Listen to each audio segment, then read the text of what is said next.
Inácio Carvalho Oliveira, hoje com 86 anos, é um dos últimos sobreviventes ligados diretamente ao cangaço, o temido movimento de banditismo do sertão nordestino, que teve Lampião, o rei do cangaço, como seu maior líder. Filho dos cangaceiros Moreno e Durvinha, que integraram o bando de Lampião, Inácio nasceu em meio à vida errante e perigosa do grupo, mas cresceu sem conhecer sua verdadeira origem. A história de seu reencontro com os pais, após décadas de incerteza, é repleta de emoção, coragem e superação. A decisão de Moreno e Durvinha de deixar o filho aos cuidados do pároco foi tomada para protegê-lo dos perigos que rondavam o bando, constantemente alvo das autoridades. Moreno, cujo nome verdadeiro era Antônio Ignácio da Silva, e sua companheira Durvinha, que adotou o nome de Jovina após abandonar o cangaço, fugiram a pé durante 60 dias pelo interior do Nordeste até se estabelecerem em Minas Gerais, onde viveram sob novas identidades. Essa jornada de fuga incluiu momentos de grande tensão, como o episódio em que Durvinha foi picada por uma cobra e quase morreu. Enquanto Inácio crescia distante do conhecimento sobre suas origens, seus pais continuavam suas vidas sob uma nova identidade, tentando apagar qualquer vestígio do passado no cangaço. Moreno, um líder respeitado dentro do grupo de Lampião, foi um homem discreto que raramente falava sobre suas experiências no cangaço, mesmo com o próprio filho. Meu pai precisava confiar muito na pessoa para contar alguma coisa, lembra Inácio, que, mesmo assim, soube por ele que havia matado pelo menos 22 pessoas durante o período no bando. A revelação sobre sua verdadeira história só aconteceu quando Inácio já tinha 67 anos. Foi sua irmã, Nelly, que o colocou em contato com a verdade ao investigar o passado da mãe, Durvinha. Pressionada, a ex-cangaceira finalmente contou a Nelly que havia deixado um filho com um padre em Tacarato antes de fugir com Moreno. Esse foi o início de uma jornada de descoberta que culminou com um emocionante reencontro familiar. Inácio, que havia feito carreira na Polícia Militar do Rio de Janeiro, imediatamente viajou para Minas Gerais ao descobrir que seus pais estavam vivos. O encontro foi marcado por grande emoção, com a família inteira se reunindo para celebrar o retorno do filho perdido. O abraço simultâneo de Inácio com o pai, a mãe e a irmã marcou o início de uma nova fase em sua vida, onde ele pôde finalmente preencher as lacunas de seu passado. Apesar de ter passado grande parte da vida distante do mundo do cangaço, Inácio sempre carregou consigo o peso de ser filho de cangaceiros. Para evitar constrangimentos e preconceitos, ele omitiu sua origem durante boa parte de sua vida, especialmente após se mudar para o Rio de Janeiro, onde se tornou policial militar. Mas, ao longo do tempo, ele desenvolveu uma visão mais tolerante sobre o cangaço. Embora reconheça os crimes cometidos pelos cangaceiros, Inácio acredita que há uma diferença importante entre as motivações de seu pai e as dos criminosos comuns.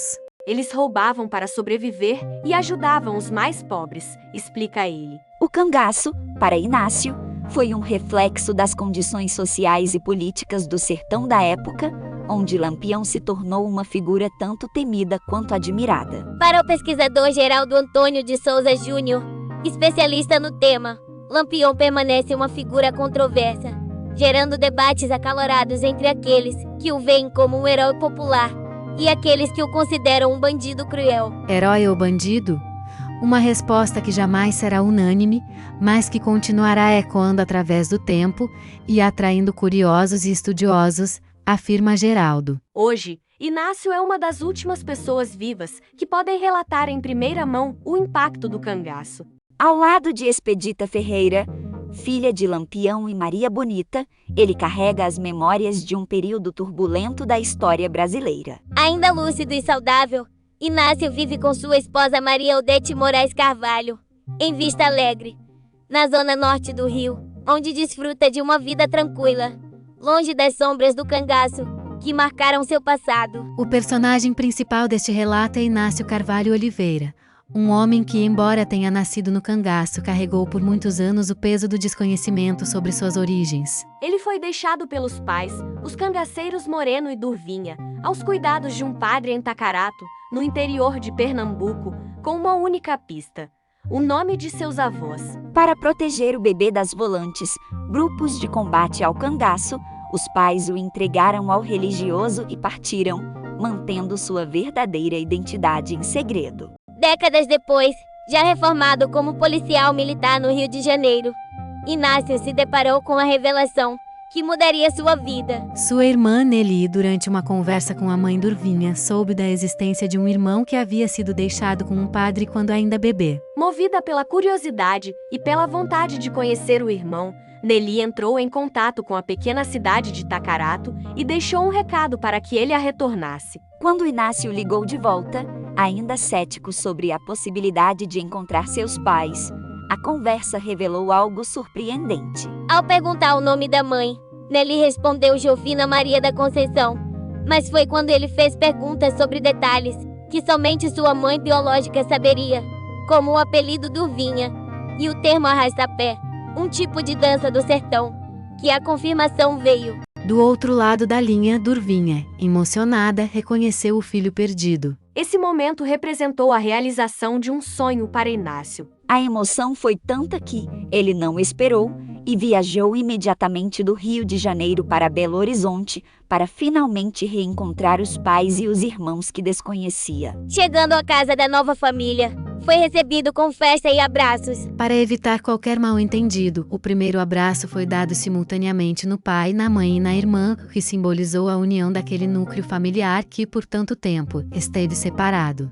A partir desse reencontro, Inácio começou a conhecer as histórias dos pais no cangaço. O pai, Moreno, era um homem reservado e falava pouco sobre os tempos difíceis, confiando apenas em pessoas muito próximas. Já Durvinha, apesar da idade avançada, demonstrava carinho e afeto pelo filho, que finalmente havia reencontrado. Ela o acolhia no colo, acariciando sua cabeça como se tentasse recuperar os anos perdidos. O encontro não só reuniu Inácio com os pais, mas também permitiu que os antigos cangaceiros retomassem o contato com parentes que haviam deixado para trás na fuga. A família, depois de quase 70 anos, se reuniu novamente no Nordeste. Durvinha faleceu em 2008, aos 92 anos, e Moreno em 2010, aos 100, deixando um legado de histórias que, para Inácio, significavam o resgate de sua própria identidade. O reencontro com a família também mudou a forma como Inácio enxergava o cangaço. Apesar de ter feito carreira como homem da lei,